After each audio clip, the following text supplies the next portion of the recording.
The following is a presentation of the Radio Misfits Podcast Network.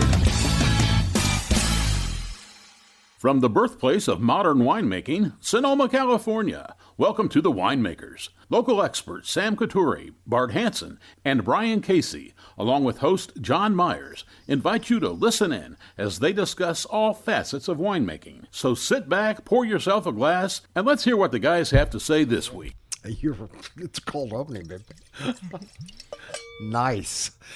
Let's see. It is a Vintner's Diary Rosé cold pour this morning. Hey, everybody. Welcome to the Winemakers. I'm John Myers with Brian Casey and Sam Couturi this morning. Vanessa and Maria Robledo. Welcome, you guys. How nice of you to come over and visit. Oh, thank you. It's a pleasure for us to be here. Beautiful My mom and I are very excited to be here. Sí, buenos días. Es un placer estar aquí. And the heat dome broke. The heat broke. Yeah, a little, It's little summer. overcast. Fog over rolled Napa. in, and all future guests be warned. If you don't come with chips and guacamole, we're not letting you on the show. I know. Actually, let me get a picture of this guacamole. It's so good. The other thing is that is definitely not store-bought guacamole. No. Definitely not. This was whipped up this morning. Yeah, freshly made for all of you. My mom made it this morning. That's perfect. Thank you so very much. Guacamole Maria. rosé. Yeah. It feels like summer. Even it actually a week of 100, and then it drops down. It's going to be 80 today. It'll spike up. This is it's great summer. It's great growing weather. That's what you need. So, well, we want to include you in all of the conversations here. But first, we want to talk a little bit about what happened in the fields over the last week, because we did have some really hot days and no rain whatsoever, no moisture at all. What's going on in the fields, Sam? Everything looks pretty good. Compared to if this had happened July of last year, and the interesting thing, last year was a bigger rain season, bigger winter than 23-24. But I don't know what you guys are seeing, but our canopies are huge. The vines are super vigorous. It's a weird thing to say after people have been just lived through a week of 100-degree temperatures. I think we kind of needed that. We kind of needed that to sort of slow the vine growth down, kind of put them into fruit production mode, to kind of dry out those tips and tendrils a little bit so that they can start making bigger berries instead of longer canes, right? Mm-hmm. Are the grapes hanging with integrity in dappled sunlight as we speak? It is now the time of thinning and positioning, and making those grapes hang under the canopy just the way you want. And you have an excellent canopy. You have an excellent canopy, and for the most part, a pretty big crop that we're looking at. So it gives you choices in what you want to keep and what you want to take out, and as opposed to sort of having your hand being forced. Wow, how is it for you guys this year? Yeah, well, we saw a lot of vigor right after the heat. So I agree that we kind of needed that shock because it was a slow season. And now for it to pick up a little bit more with the heat, I think that the vines needed it. And we really don't know what kind of season we're going to get until we crush those grapes and get it into the cellar. But right now, I think intensity is good for the as far as the weather. So we'll see how the season goes. Well, the grapes are pretty much still in infancy. How many growing days do you have left? Plenty. All of July, August, September, and so it's 4 months out. You got a lot of growing time. Yeah, 100 and some days. Something days probably. And who knows what the rest of the summer is going to look like? But if it repeats and we have some, like this week, it's 80 degrees, beautiful day, maybe a heat spike to 100. That's fine, for a day, day or two, yeah. But that's kind of what we need. Is you need to generate the growth days. Yeah, heat. Well, you've got something new to talk about. I know everybody knows the Robledo name. Not everybody. Not everybody. John. If you live in Sonoma, you do. Okay. Yes. Thank you very much, Sam. In Sonoma area. What about people in Chicago or Alabama or Kentucky? Hopefully. What about them, John?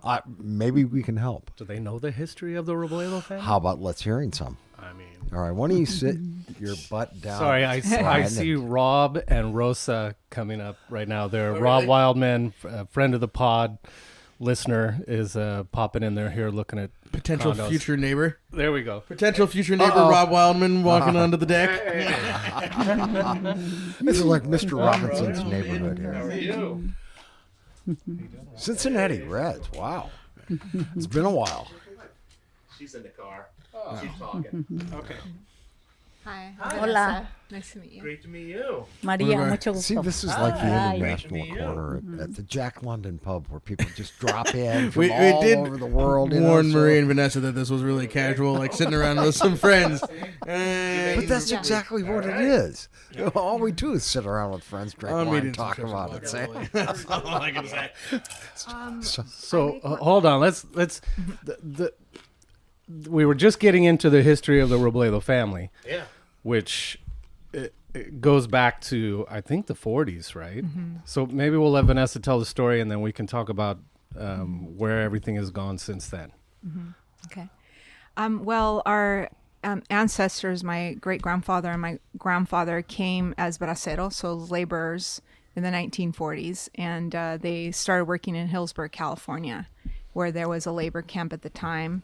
And it was various different fruits and vegetables that they farmed, but at that time there was also wine grapes. And they started mastering the art of grafting vines. Master grafters. Yeah, they became master grafters. And during the commercialization of wine in the 1950s and the growth in the 1960s, they were the ones that were sent everywhere. In Napa, they by the time that my dad came in 1968, they lived at the Christian Brothers Labor Camp in Calistoga. Oh, no way. Okay, cool. Yeah. So, so at that time, what happened was my father took what they learned. He was 16 years old, and developed also his methods of grafting. So much so that they sent him to France in 1982. And but before that, he developed the Sonoma County vineyard and Lake Pierre on Arnold Drive. Yeah. So the stone that you see on the road on Arnold Drive, wall. My dad took it out of the soil in the vineyard before it was a vineyard. So he developed it with my uncles, and they put it outside on the wall.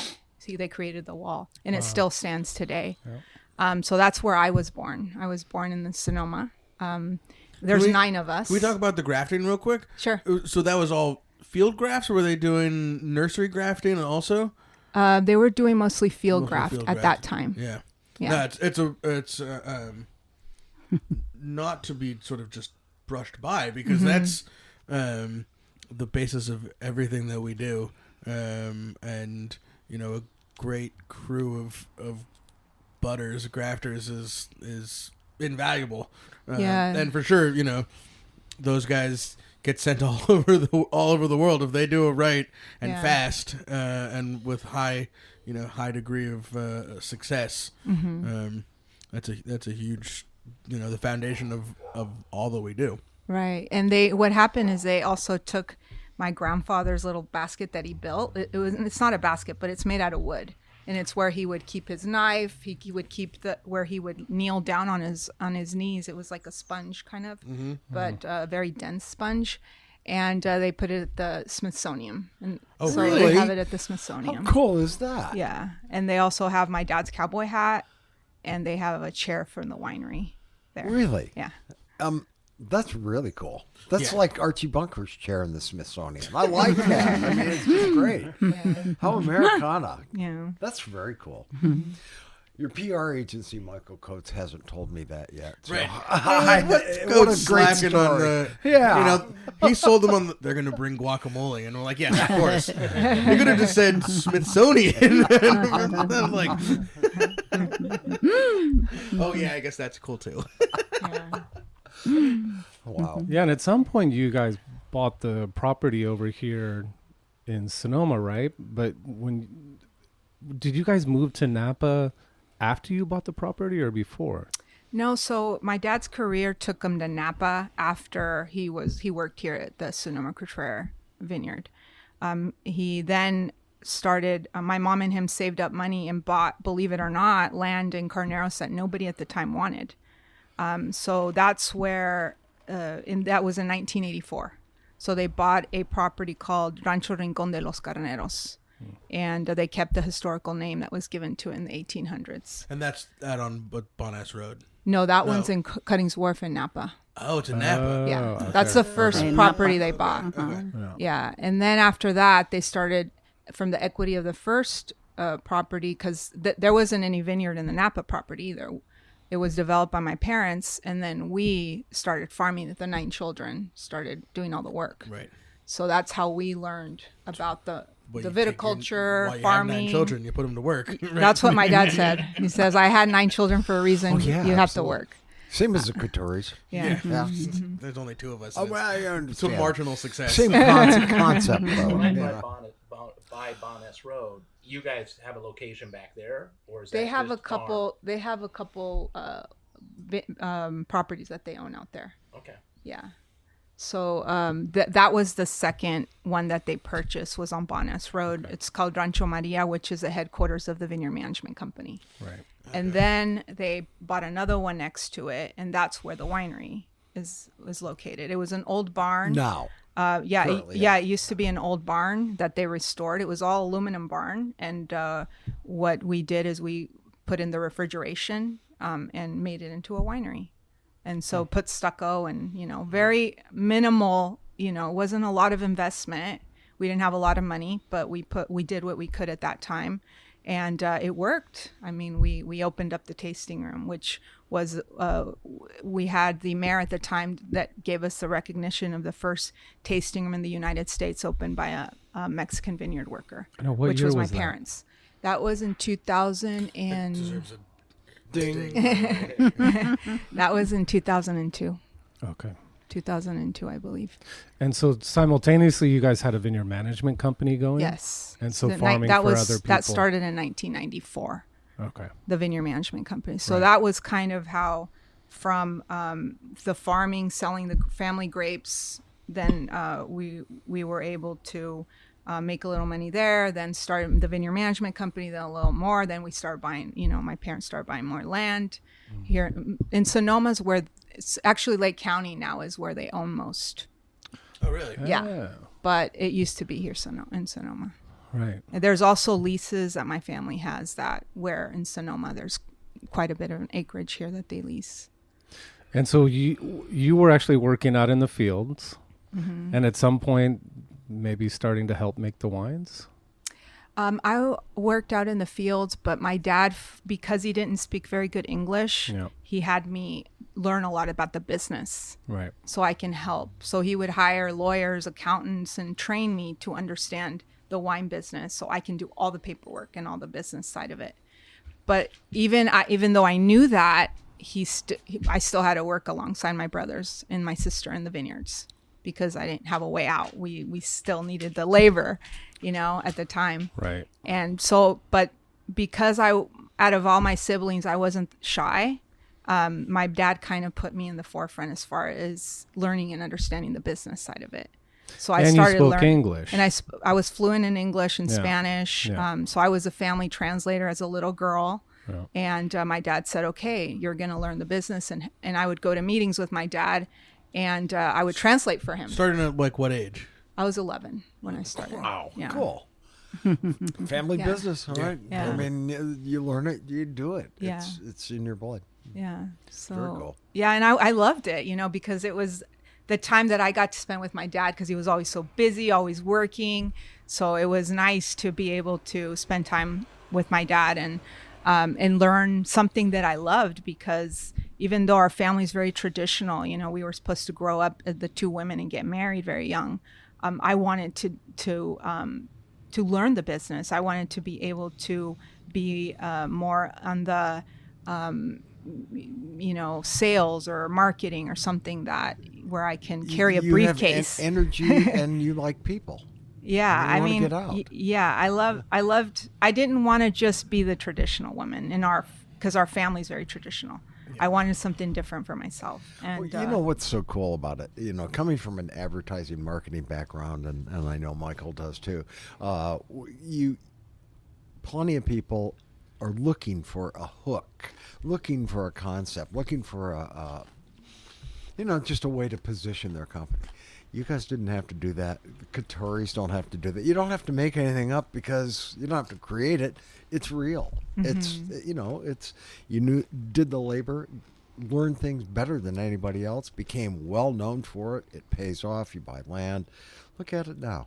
It's really beautiful. And should we dive into Vintner's diary? Well, so I need clarify. I didn't quite understand the assignment or didn't do background work, obviously, ever. The Vintner's Diary brand that you brought is separate from the Robledo wine brand. Can you kind of Yes. fill me in? I'm lost. I mean, I'm not totally lost. Please. Pretend I'm lost. So that brings us to Vintner's Diary. Yeah. Tell us about it. So Vintner's Diary is a company that I started with my daughter and my mom. So currently, my mom and my dad are not together any longer, so they're divorced. So I run my mom's vineyards.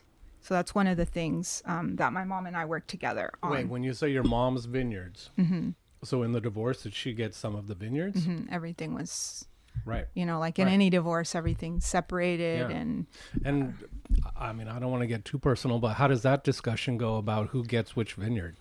Well, it was a very difficult and complex situation that lasted 5 years. Wow. So you could imagine it was not a very easy thing for the family because, again, they're very traditional people. Yep. They didn't believe in divorce, but it just came to a point where that's what they both wanted.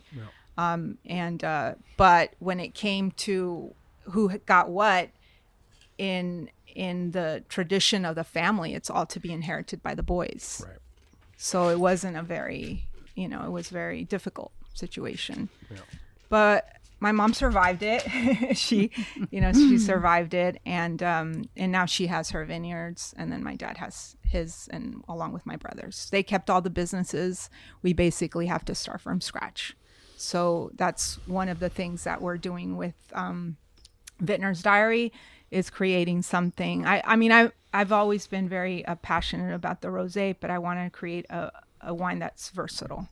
That was so I work with a winemaker in Napa, Rudy Zudima, and I'm really happy about that. But more happy, I'm working with my mom and my daughter, because it's something we're creating as women. It's owned 100% by women. So that's 3 generations of Robledo women. That's a great concept, really is. Yeah. Congratulations, Maria. Thank you. Well, that's funny that you were raised in a very traditional way, but at the same time, they sort of created an entrepreneur in you because they were taking you out to translate. So you kind of saw 2 paths for yourself, like, yeah, I can get married, which you did you got married at like 19, something like that. Yeah. Mm-hmm. But you were always interested in kind of creating your own path too, though. Mm-hmm. Yeah, I did. I got very, very young and also divorced young. My daughter was only 2. But I was able to build a career in the wine industry very quickly. And thankfully, because I was given a lot of responsibility when I was young. So because of that, I was able to move forward in the business. And we created the food and wine pairing at Robledo. And that was my mom's amazing Mexican dishes that that someday we'll hope that you'll all come and have at her home in Napa. And can you talk a little bit about how people don't traditionally, when they think of Mexican food, a lot of times they're thinking beer and tequila. They're not thinking about wine pairings. But when you go to French or Italian restaurants, right, it's obvious. Yeah. But maybe not so much. And well, I've done a lot of research in the Mexican culture, and if you go into like Mexico City, you do see a lot of the food and wine pairing. Yeah. But if you go to more of the pueblos and more of the agricultural states, like where my parents are from, it's definitely more beer and sometimes tequila. that they like to have their meals with. In the case of our family, yes, growing up, I did see a lot of beer being, my dad enjoying beer, but there was also the wine, and they were part of, for them, I think they were so ingrained in the farming part of it and what they did that it was just natural for them to gravitate towards someday producing their own. But yeah, in our family, I don't think it wasn't until we really started to make the wine that we started actually pairing it, because wine goes with every food. If you think of any ethnic food, as long as you know your wines and you know the acidities and all of the characteristics of the wine, you're able to, by tasting the food, you're able to decide what can go good with it. Wow. And that's the same thing that we did with my mom and her delicious food. Yeah. Mm-hmm. Okay, so Grenache rosé and guacamole for one thing. Is killing it right now. I mean, the way you still have there's those little pieces of jalapeno in there and the onion kind of matching the acidity, but the way the richness of the guacamole kind of tones down and just balances out the brightness of the rosé. It's not like delicious rosé. Thank you. Beautifully done. Yeah. Thank you. Congratulations. So is the Grenache vineyard part of Maria's vineyards? No. So we're starting totally from scratch. I'm not using any of my mom's grapes yet. Okay. She does sell most of her grapes, and my mom actually lives off of the sale of those grapes. So that's how my mom is able to create her business. And so for me, I had to look for something outside of that. Yeah. And like I was saying earlier, I work with Rudy, who's our winemaker in Napa. He is a winemaker at Shady Brook. Okay. And he guided me on what vineyards to work with because, as you know, sometimes in the wine industry, you don't have access, especially in Napa, where mostly cab. A lot of people aren't going to produce or grow any other varieties because they don't pay as well as the other ones. But we found a grower that does grow the Grenache grape in Napa. Where? In Rutherford. I was going to say, I thought you guys were the only ones. No, we're the only ones in Oakville. We're the only ones in Oakville. But yeah, two things. One, talk about where the Grenache is coming from a little bit, but also let's talk about what's growing on Maria's vineyards too. So the at the Grenache vineyards, it's in Rutherford, and it's I believe it's 5 acres that they have.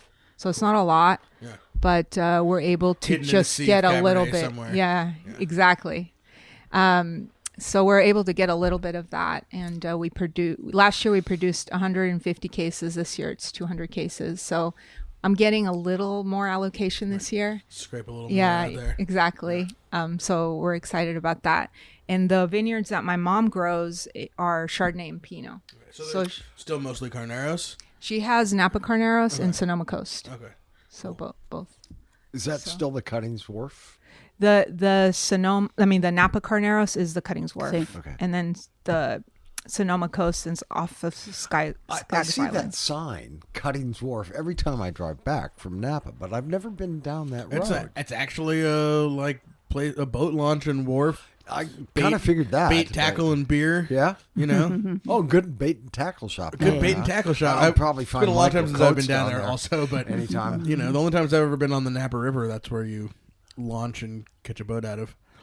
So there's actually a wharf. Okay. It's in the sloughs out there basically. Acacia. Will you shout out some of the folks who are buying your fruit? Give some of your clients a little love. Who's making some wine out of Maria's grapes these days? So some of the people that are making wine is we sell to sparkling. Okay. So we have Mum Napa Valley we also work with Rack and Riddle in Hillsburg. And then some of the still wine is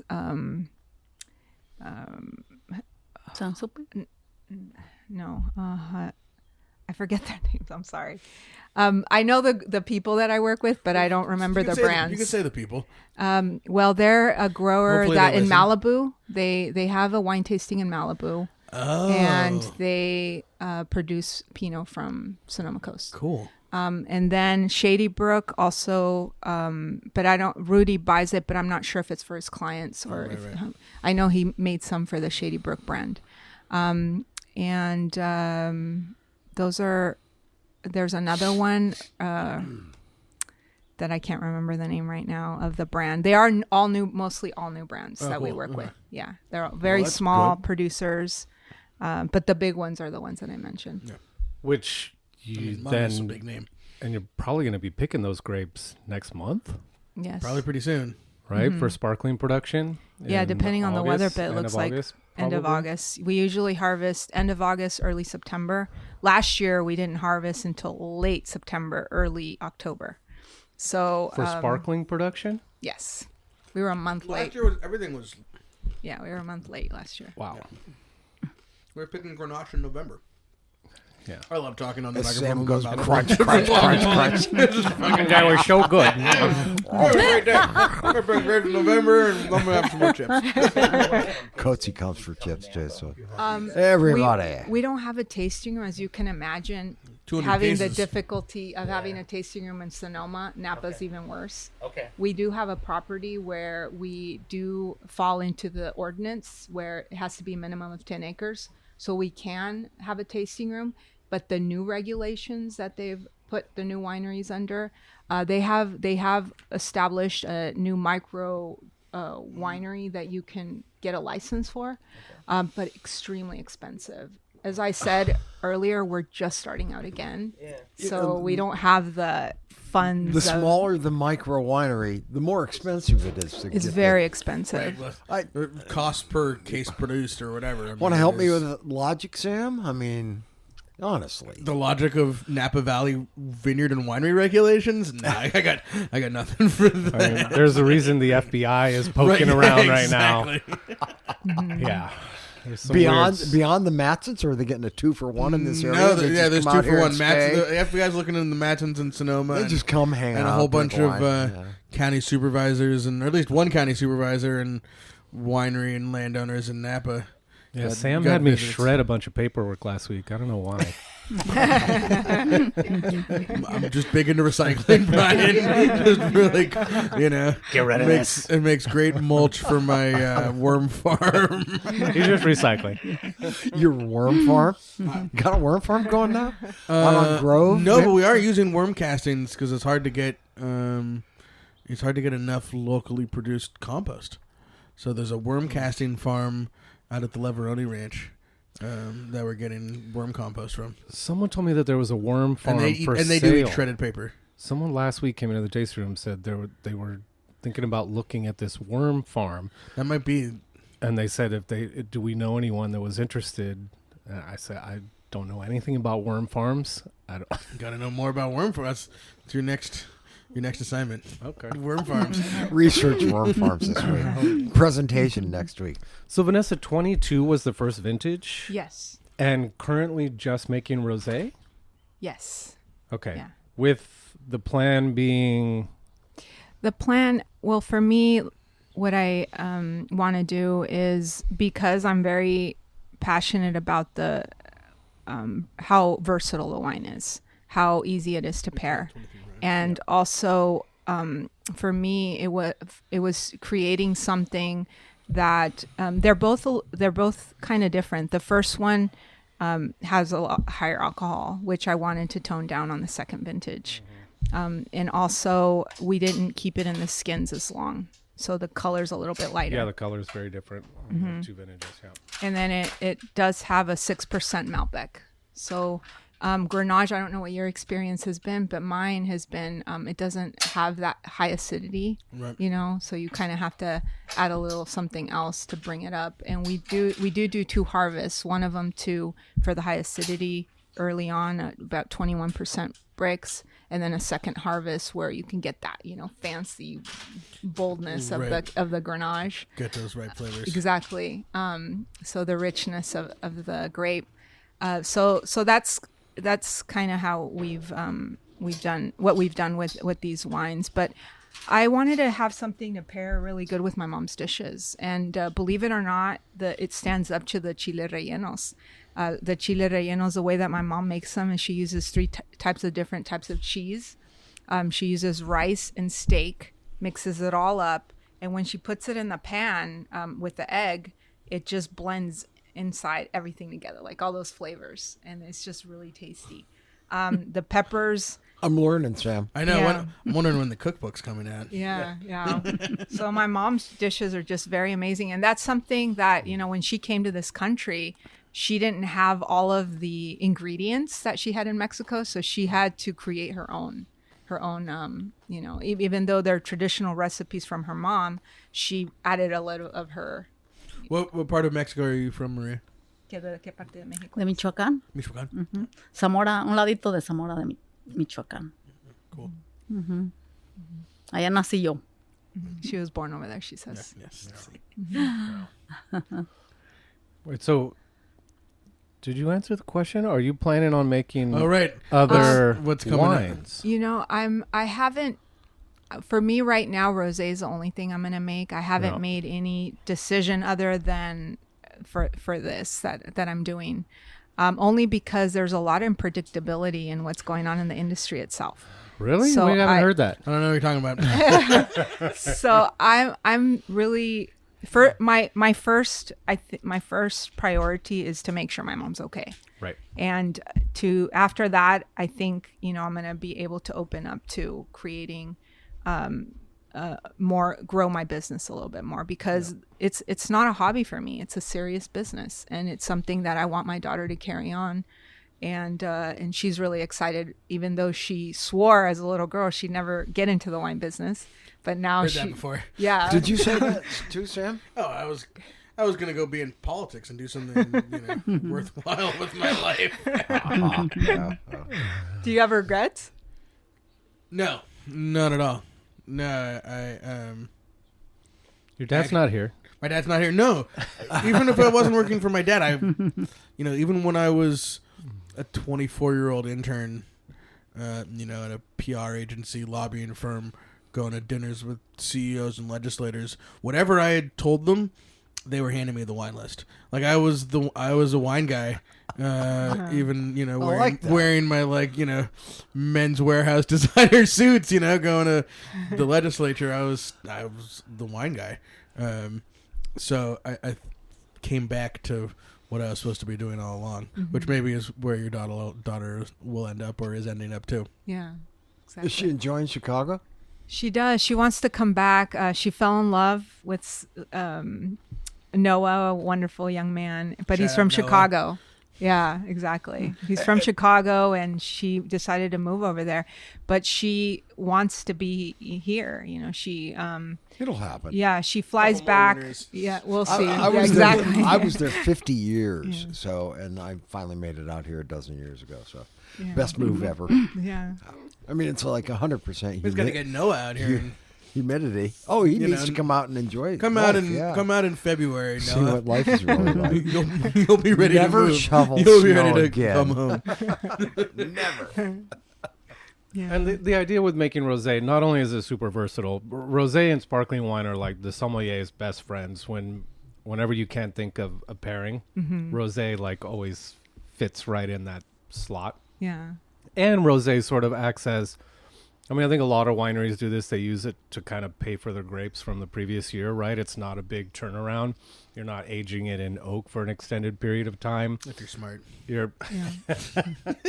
Some people do that. But you're generally releasing it within, 9 months to a year. So you can then right. start getting income to sort of pay for the grapes that you purchased the year before. Yeah. So that's a smart way to sort of start the business. Yes. But I don't think you still have answered my question. Do you, are you even thinking about making other wines? I am considering it. I'm Okay. considering. I haven't made any decisions on any solid decisions. Yeah. But I am looking at everything, all the opportunities, because, when things like this happen in the industry, a lot of opportunities open up, and we Yeah. have to keep our eyes open to those. So that's how I'm handling all the challenges that the industry's facing. Kind of keeping my eyes open on what's next. You've been in the business for a long time. What do you see that's going on out there right now? Why do you think there's challenges? Not just from what you've read or been at conferences about, but personally, like, what do you see that's going on out there? Well, I see that the wine industry has a lot of competition, and in the last several years, you see a lot of new, whether they're sparkling drinks that the young people are consuming, or they're just new drinks that people are gravitating towards, and the market is gravitating towards. I don't see it as the more mature generation. I see it more the younger generation, the new consumers that are coming in that are not gravitating towards wine as much as prior generations. So and then just the mass of what that generation is. It's such a huge number of people. I also think we in the industry can be doing a better job and promoting our product and creating awareness of how it's grown and the nature behind it, the story behind it, the fact that it shouldn't just be a drink where people feel only pretentious people drink that, you know, or I have to learn how to describe it. Sometimes I think as an industry, we shoot ourselves in the foot, not seeing like the whole picture of how down to earth our industry is. I mean, how we grow it from the soil, you know, how hard it is to labor it. And it's not an easy product to create, and it is very expensive. It's gotten even more expensive these past few years. So I think from that perspective, if we were to look at it differently, we could do a better job on promoting our product, because it's such a beautiful product. I mean, I can't compare it to anything else that's created. And if you look at the history of it, I mean, even that tells you, you know, how throughout the years it's just survived. I do think there's a lot of opportunity on how we can market it from the future. But I do think it has to do with making it more, you know, grounded into what it truly, you know, where it comes from and all of that. Well, and you're also making very accessible wines that are delicious. People are going to have no trouble drinking these whatsoever.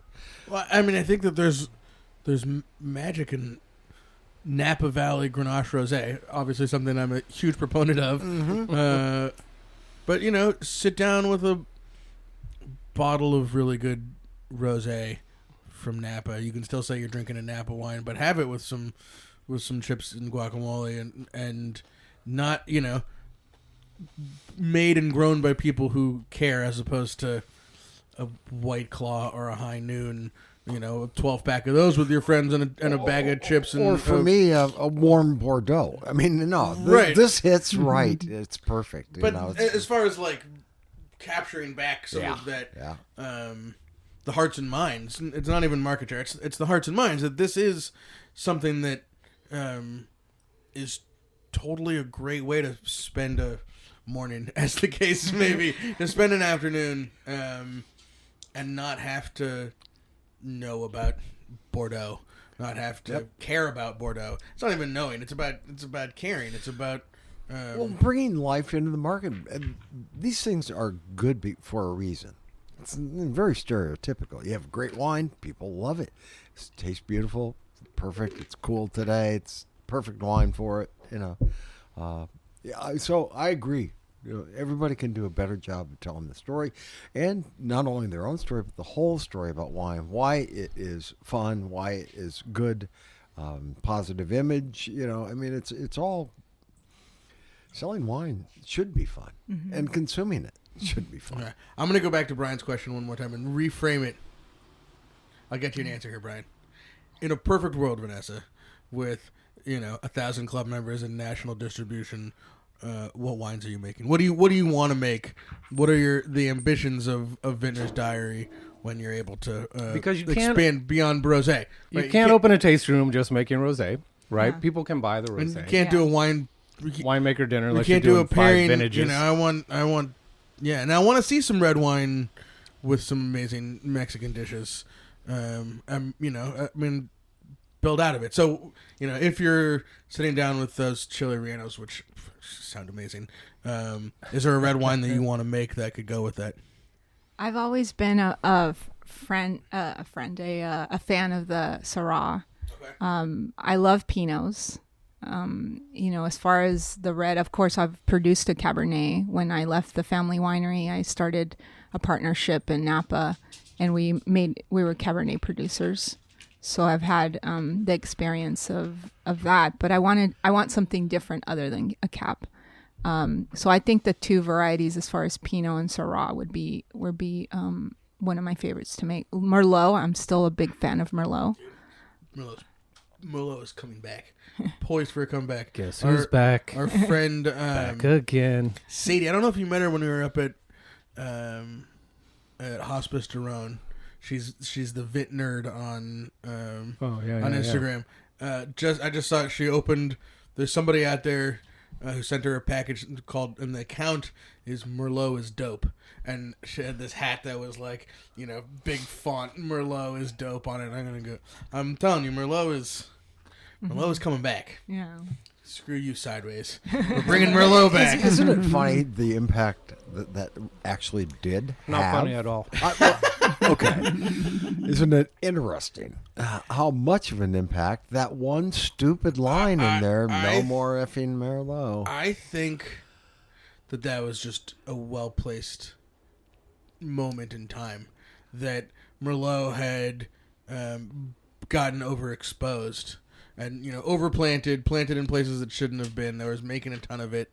And it was already kind of on the descent. And the movie just sort of like kicked it as it was rolling down the hill. So it went down the hill a little farther. But it did. But there was It also had the that great effect. irony. I mean, we can talk about this all the time. There was the great irony of the movie Sideways is that the wine that he kept talking about, the Cheval Blanc, was basically a Merlot. So, I think the wine drinking public of Sideways viewers kind of missed the irony there that actually Merlot is great. Just the bad Merlot, like any wine, is bad. Merlot is. We're making it happen. There might be a little 16600 Merlot up our sleeves sometime soon. I'm going to not be unhappy with that. Exactly. I like it.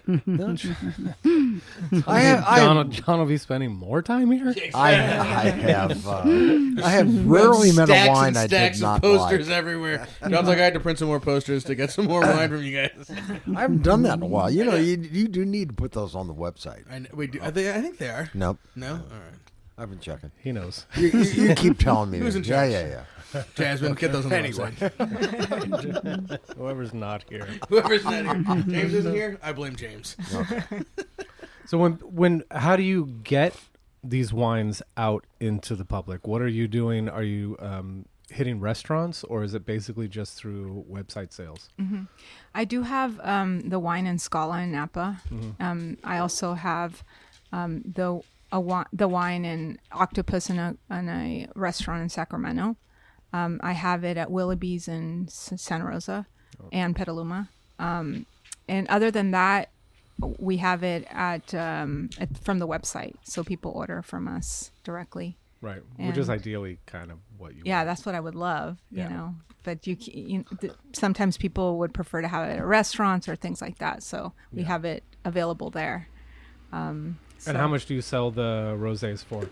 The rosé is $36. The 2023 is our current vintage, and the 22 we sold out of it. We were featured at Bottle Rock in La Onda, so we had our wines poured there. Don't just throw that out there though. Talk about Bottle Rock a little bit. Yeah, we were featured at Bottle. What does that mean?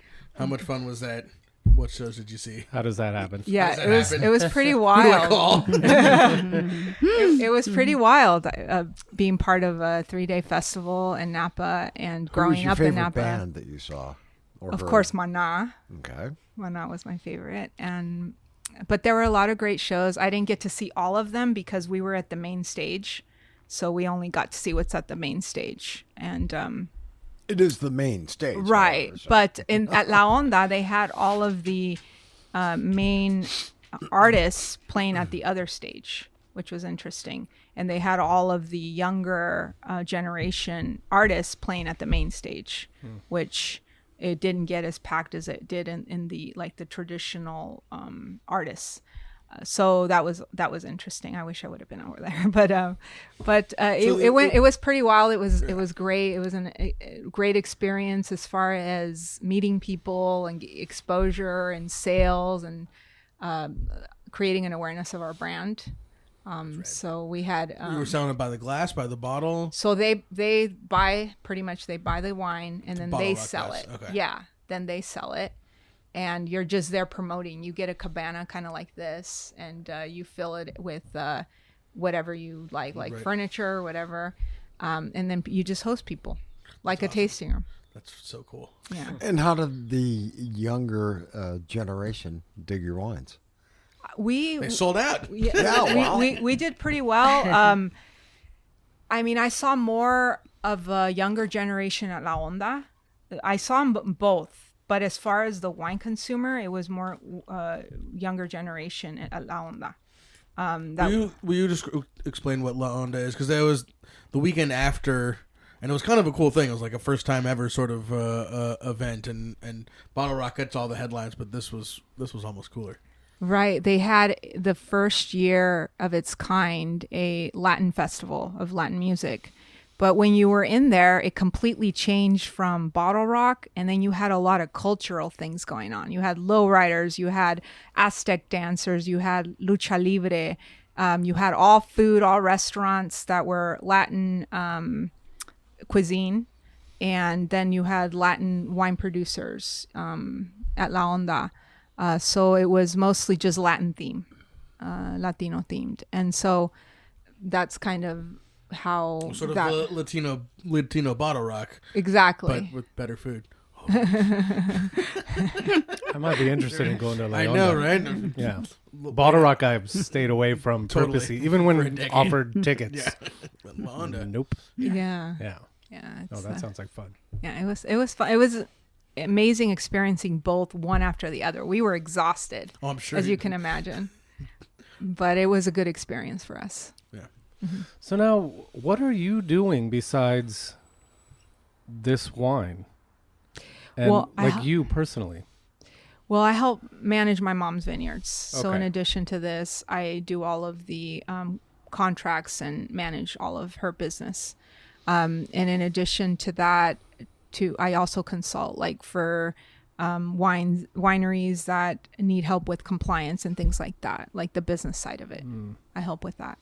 Okay. And like all the paperwork, which people don't like to. It's terrible. So I'm trying to pull away from that and focus more on the brand building because there are opportunities that are opening up for me with this brand being 100% Latina owned. So that's how we're marketing ourselves. And 3 generations of Latino women. Yeah. That's cool. Mm-hmm. Yeah. Yeah, it's really cool because we all have our One of own little one. niche. Yeah. One of one. It's got to be, right? Yeah.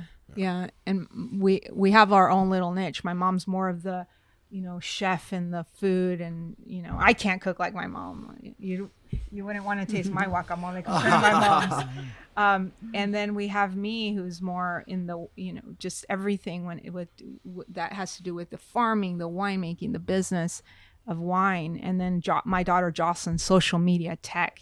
She's like she's a filmmaker. She's very passionate about her craft, artist. So we're all very different, but we come together in this brand. And so that makes it very special for us. Yeah, that's rad. Mm-hmm. Didn't Michael mention something about you guys doing some films or some? Mm-hmm. Yeah, my daughter does educational videos on social media. And what does that mean? So she does everything from So she'll tell you, the difference between the shades of rosé, for example. How does rosé gets its color? Like she does a video on that. Or she'll do like what glass to use for a certain wine.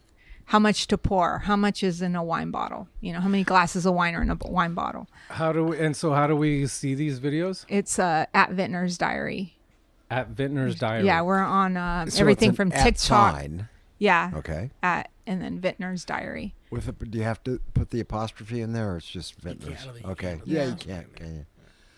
Boomer. Boomer question. Okay, well, I am. Yeah, the hell with you guys. Does it have an Oxford comma in I there saw as well? all the better. I saw all the good bands. Just shut up, Sam. You're half my age. I don't remember.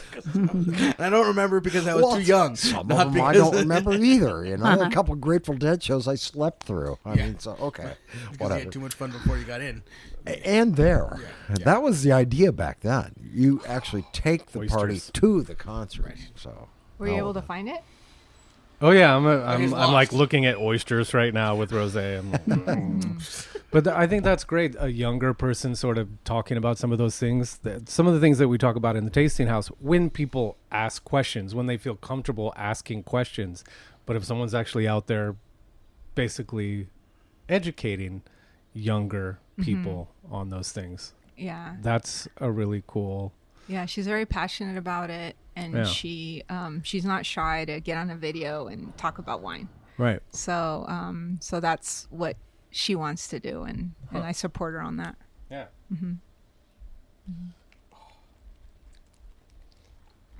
All right. I'm starting to warm up a little bit out here. Yeah. The sun is out. The fog is burned off. The rosé is flowing. it's The summer in guacamole Sonoma. That's gonna be dissipating. it's a I beautiful thought day. you all were gonna think it was too spicy, but I guess you No, can no, handle no, some no. spice. We can handle some spice. Grew up in Sonoma.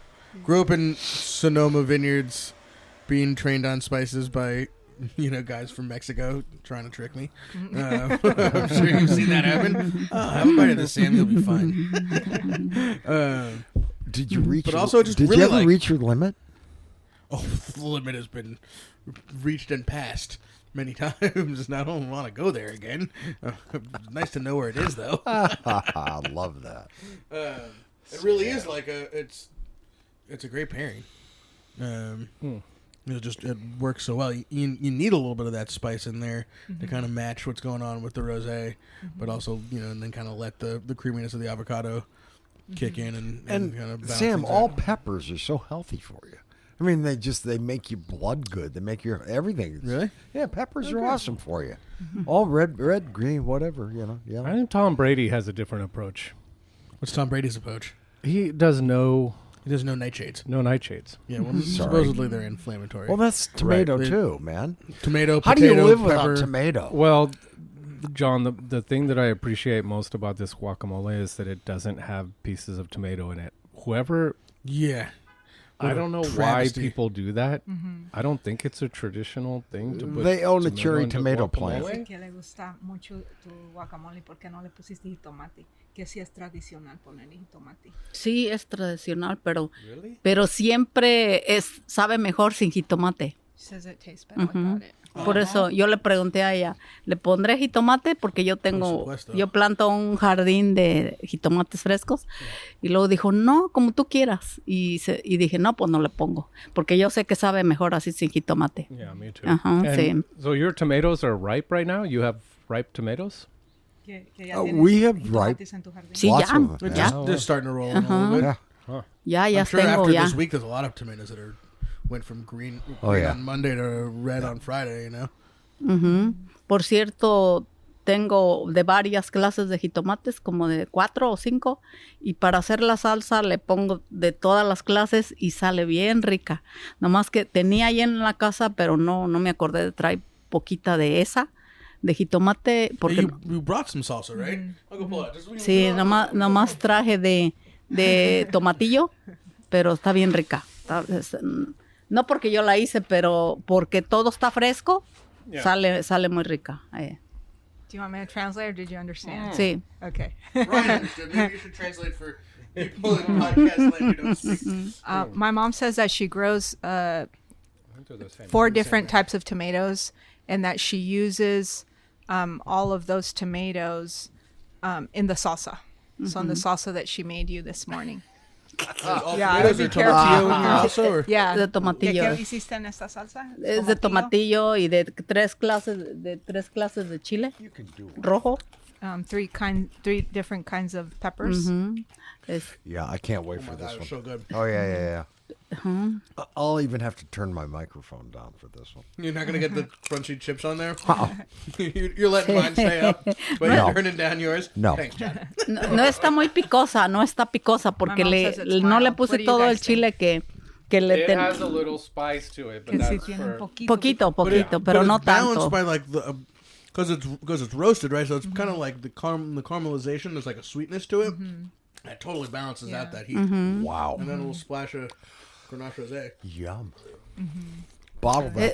Esa la hice hoy en la mañana. She made it this morning. She said. I need a gallon of that. And she brought extra for you guys to have. Thank you. Sam has the jar. The jar. Sure. Now you mentioned your mom. You will? Cooking. Are you opening up something where she's cooking? No, she'll cook like if you guys come over for lunch, she'll cook for you. Which she is inviting you all to come. Oh, Wednesday afternoon. Que cuando pueden venir a comer. Cuando tú tengas tiempo. She Sí. said we can schedule it. Cuando ella tenga tiempo, yo says when los I'm atiendo en free. mi casa, sí. Yo tengo tiempo, pero ella trabaja ahí. Oh, well, that stuff Right. opens you up. Yeah. That's the best The thing salsa. about the peppers, man. What makes it kind of like creamy, though? It almost has like a texture to it. It's just from the pureeing of the tomatoes? Tomatillo? Yeah. The tomatillo. I think Tomatillo. the tomatillo kind of brings some of that sweetness to that, like viscosity to it. Yeah. Que lo hace cremoso la salsa. El tomatillo y también que le pongo 3 clases o 4 de chile. Le pongo chile guajillo, 3 different chile kind of peppers. cascabel, chile de árbol y chile mora. Okay. Yeah. Y todo lo asado. No es She grills cocido. everything. Yeah. Well, in your spare time, you got to write the cookbook too. Yeah. I mean, Or at least give us the recipe. For yeah. that, Well, and, I mean, this is farm to table, right? I mean, this is coming out of your garden yesterday, made into salsa this morning. I really, we get, and this is the same thing with the wine business. We get so hung up on what we perceive as like the fancy cuisine and food preparations. This is the real deal. This is farm to table. It's as fresh as it can possibly be. It goes great with the wine and doesn't have to be, foie gras elevated with a, like we're not Foam on top. everything doesn't have to be the bear, Sometimes it can be a oso, And it's even better because this is the way it's meant to be. You pick something, you raise, you grow, you harvest, you eat. And it's perfect. It's like eating from the farmer's market. Yeah. Our farmer's market this year has just been awesome. I mean, beautiful organic strawberries and cherries and fruits and vegetables and all the broadleaf things that we want. They're just, it's perfect. I love that place. Yeah. Every Friday, I mean, people hate going to the store. I love going to the farmer's market on Friday. That's nice. The avocados come from my aunt's tree in Oxnard. So my mom went last weekend to her house and she gave her a bunch of avocados. So Son frescos también. They also grow. Los avocados. cortamos del árbol y She son says frescos she también. cut them off the tree herself. I'm looking on your website. You guys were featured in People, Rolling Stone, Hispanic Executive, Latina Style Inc., Wine Enthusiast, and Wine Spectator. Who's doing your public? Michael Coates. Who's your PR? Just because he knows Michael Coates.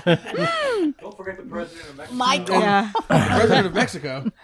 he likes Robledo. Cooked for the president, didn't you? It was. We actually brought it, had it catered by a girl in the fig locally. Oh, sorry. Yeah. No. But he was in They're all right. But he They're was- all right. Well, Robledo most wines. recent. No, not the most recent. I Michael, hope come over so. here and introduce But, yourself. No, I remember please. Robledo wines Hola. were served Oh, okay. at the Obama White House Yes. when the president of Mexico was there. Yeah, And I think that's- maybe even that's your also dad true. was there. My dad was there. Yeah. Yeah. Yeah. It was a big deal. That's kind of a big deal. Yeah. And no, I just wanted to introduce you, Michael a Coates, buddy of Coates, mine from the radio station, impresario. One of the guys at 5. and old Doobie Brothers dude. Does anybody actually old know Doobie what you dude. did for the Doobie Brothers? No, it's not important, John. Not anymore. What exactly did you do? I've never gotten the full story. Why don't you tell Well, it I mean, right now? I have a PR company, so I did their press for years, and then we produced those shows up at BR Cone, and raised a lot of money for vets. That's how the whole kind of Doobies got back together, was around doing something for the Vietnam veterans, and we were able to raise millions of dollars for them and others, and children's charities. And but in the meantime, I don't even know how we met. But I do need to throw a prop out to Lance Cutler too, Yes. who has helped sculpt the story. Well, I think, for Yes. Robledo and Vintner's Diary and all things Vanessa. Friend of the pod, Lance Cutler. He was on an episode a couple months ago. Yeah, it was a good episode, by the way. Thank you. I think we both. Well, I think what started is you cooked for us, and to the food conversation, and we were like, oh, "Whoa, man!" And so we got kind of the hook was set at that moment, and it's a good story. I mean, sure, there's women winemakers, sure but you put the Latina in front of it, and you put the three women, and and then being in the kind of the trend setting of all of that, you can't really top this story. So it was kind of to your original question. It's an easy story. I worked my butt off. Don't get me wrong, but there are harder things I've had to sell, John. Well, yeah, that's because it's a natural. It's true. You don't have to create it. You know what I'm talking about there. It's focus group. Oh, it's what's a very good organic, concept? It's very for you? holistic, and it's totally genuine. Well, that's it. That's the word. No, this is the kind of thing I talk about, like guys who've worked for Enterprise Vineyards who came here at 16 and now own homes and have put kids through college and voting citizens. This is actually the American dream. This is what this country is supposed to be about, is providing an opportunity to bootstrap and go from a labor camp to flying around the world being the master grafters to the third and fourth generation innovating new brands and doing interesting things, and if this is what it's supposed to be, and we get away from that a lot. We get away from that with billionaire X moves to Valley Y and buys 500 acres and all of a sudden has a cold cab brand. It goes back to the genuine thing. Yeah. So, Totally. Anyway, I think we've been playing together almost 20 years now, maybe or more. Yeah. So, and that's a good business model. Perfect. That's the way things should be. So, anyway, thanks for having the ladies on. No, this has been great. Will you talk one more time about the website? Plug what's for sale there. How to get a hold of Vintner's Diary and all things great. Sure, but I do want to thank Michael and Lance. They're the best. We loved working with them for so many years, and over 2 decades. So I really appreciate you, Michael. You're a great friend, and you're just an amazing person and PR person. So thank you. You're welcome. My pleasure. Thank you Our por pleasure. support, Michael. Gracias. Siempre. Gracias por todo, amigo. Gracias por todo. Sam, Tu what have we not asked these nice ladies? I mean, I don't know. What have we not asked? What have you said? What do you want to say that we haven't asked about? I was going to tell you, your last question was about the wine, so I was going to tell you about that. Okay, so we have a website. It's called vintnersdiary.com, and we're in most social media at Vintner's Diary. And so if people want to order, they can just log on to our website and order. We deliver for free in Napa, Sonoma counties, and Marin counties also. So we're a brand that is just looking forward to building and creating, continuing to grow. So we're excited about it. Well, thanks for being our guest this morning. It was what a great story. Pleasure. Thank you. There's so much new stuff to know about you guys. So that's perfect. Maria, what a pleasure. You are a wonderful woman. Come back again soon. Wonderful cook. I mean, obviously, that's what they're promoting. And, the sauce is just unreal. So thank you so very much for bringing that. Maybe I'm just going to have to steal that whole jar that Sam has in front of me. He'll go talk. What jar, I'll John? just I don't know what you're talking about. Did you guys take mine? Vanessa, any shout outs from you? Friends, upcoming events, what's going on, and repeat how everybody gets in touch with you and buys wine. Yeah, well, we're going to be part of a festival in LA. It's called East LA Meets Napa. And a lot of the Latino winemakers will be there as well. I know my family's also going to be there. So my sister and her husband also make Mi Sueño wine in Napa. Oh, cool. And then Robledo is also going to be there. So, When is that? That is on the 19th of July. Coming quick. That's coming up. Yeah. So we're going to be flying. My daughter and I are going to meet over there and be pouring the wine and promoting Vintner's Diary. And so that's really excited. But harvest is coming up really quick for us, where we are going to be harvesting for sparkling first and then some for still wine. And then just thankful on what an amazing mom I have. I would agree with that. Yeah, so I love my mom very much. I think we're both very supportive of each other, and but I do want to send a shout out to her on how special, and of course my daughter Jocelyn, who's in Chicago, and she wished she could have been here today, and she's sorry she's not here, but hopefully you guys will get to meet her someday. Maybe I Bring can her grab by. lunch with her in a couple of weeks here in Chicago. Give me her phone number. I'll call her. Oh, yeah. Take her to lunch. Okay. Seriously. I got to go back and see my son. And that should be fun for a week. Yeah. Have fun in Chicago. Yeah. That'd be great. It's a great city. Yeah. I mean, and one of the world's nicest wine stores with Binny's. They bought yes, Sam's. they're really big. Sam's was incredible. And, you would have people who actually knew what the hell they were talking about. I would like something like this, and I've never really thought about this, and that they would take you to an aisle, explain everything, and they had it all set out as, of course, French are here, and then you would go through the country in their aisles, and Italian and everything else, and of course California is kind of mixed, but it was just such fun shopping there because you get everything you want. I mean, and somebody, it's like shopping with Brian. He can at least tell you Were you buying all rosés and alvarinhos? Well, no, you buying anything, but I mean, look, you have been a one-man Carton of Newports. You have been a one-man re-education for me, right? I mean, like, come on. I used to come into the Fig a dozen years ago and drink nothing but Bordeaux. You were a lump of clay, John. I was. A lump of Bordeaux very, clay. very malleable. And now you're at least half baked. I don't know about that. Fully baked. I feel like I haven't been on a podcast in a while. Where you been, man? I mean, Downeyville. Vacation, and then my wife traveling for business. So then being daddy for my daughter who's out of school.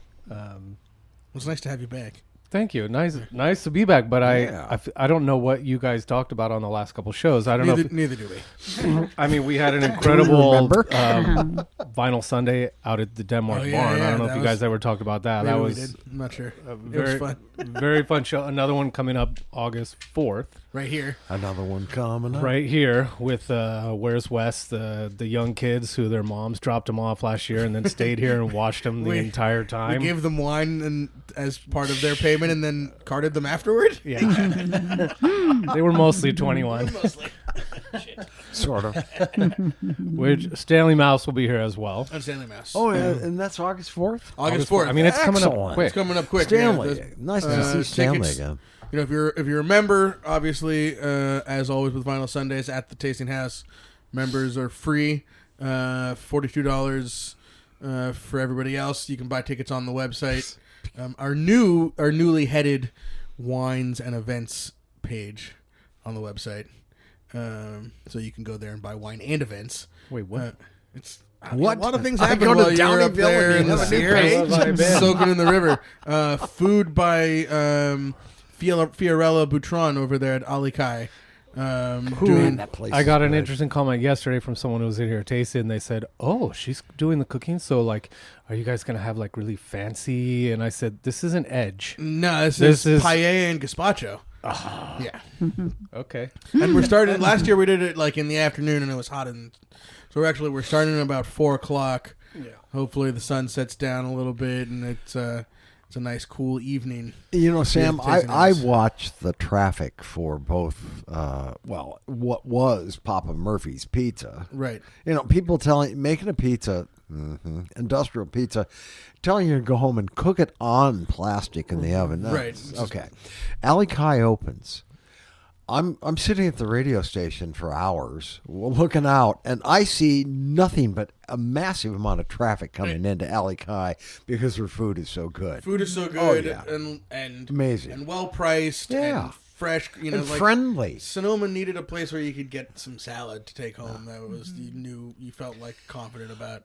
I tried to go get a sandwich one day when I was on the air, and she said, "I'm sorry, we're having a private event." And then she brought food over to me, and no charge. No, I will not accept payment. It's like, okay, that guaranteed a customer exactly. for life. Couple man, more you know. orders out of that one for sure. Yeah. No, she's awesome, and yeah, you know, has the pedigree of Edge. Actually, we do need to do another shout out on that regard.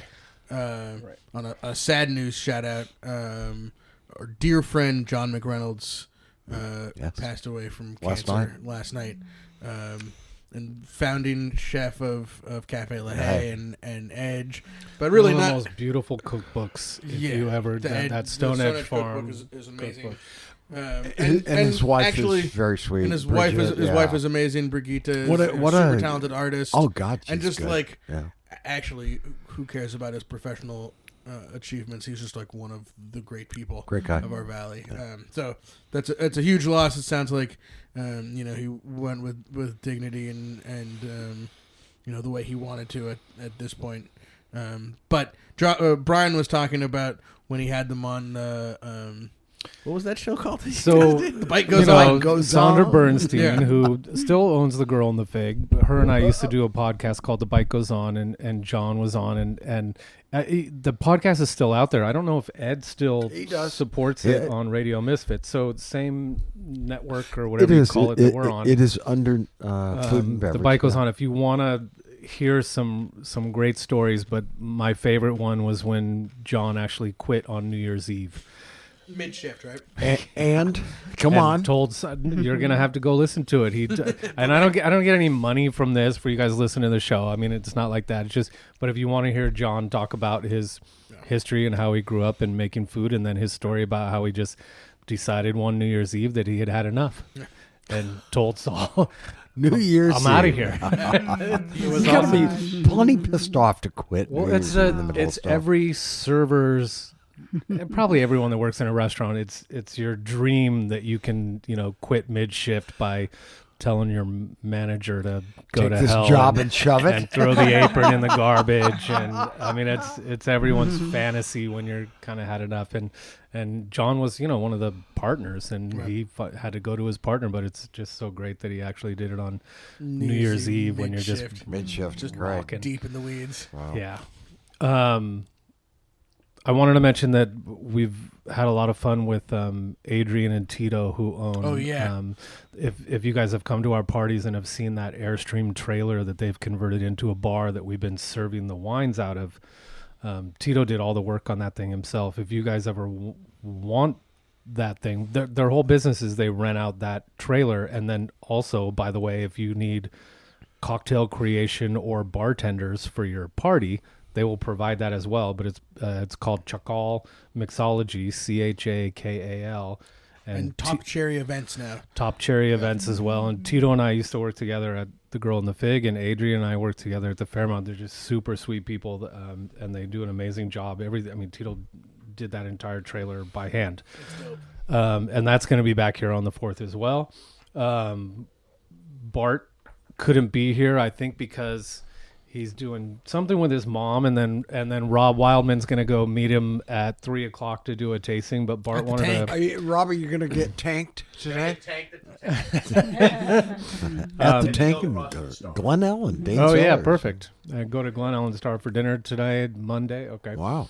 Bart wanted to make sure that we mentioned that tickets are on sale now for the Sonoma Valley Vintners and Growers Alliance and Foundation, the Vintage Festival. So this is going to be, it's the year of the grower.